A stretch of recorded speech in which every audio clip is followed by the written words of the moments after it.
এখন ইয়াং জেনারেশনের ক্ষেত্রে এই বিষয়টা খুব দেখতে পাচ্ছি যে যখন কাউকে ডায়েট দিই আমরা, বিশেষ করে আমি কাউকে ডায়েট দিলে ইয়াং জেনারেশনকে, যখন breakfast, lunch, pre workout, post workout, dinner, এমন একটা ডায়েট দিয়ে দিই, বেশিরভাগ ক্ষেত্রে ছেলে মেয়েরা, ইয়াং জেনারেশনরা বলছে দাদা ব্রেকফাস্টও করতে পারবো না।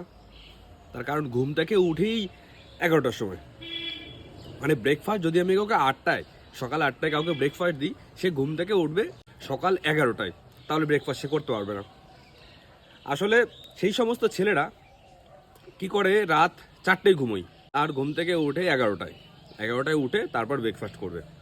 মানে তাদের ক্ষেত্রে হঠাৎ করে ওই 8টার সময় ব্রেকফাস্ট মানে ভীষণ একটা ব্যাপার, তাই তারা ব্রেকফাস্টটা স্কিপ করে যায়। তো এটা কিন্তু ভীষণ বড় ভুল। যদি তুমি হেলদি থাকতে চাও, দিনের শুরুটা একটা হেলদি ব্রেকফাস্ট এবং সঠিক টাইম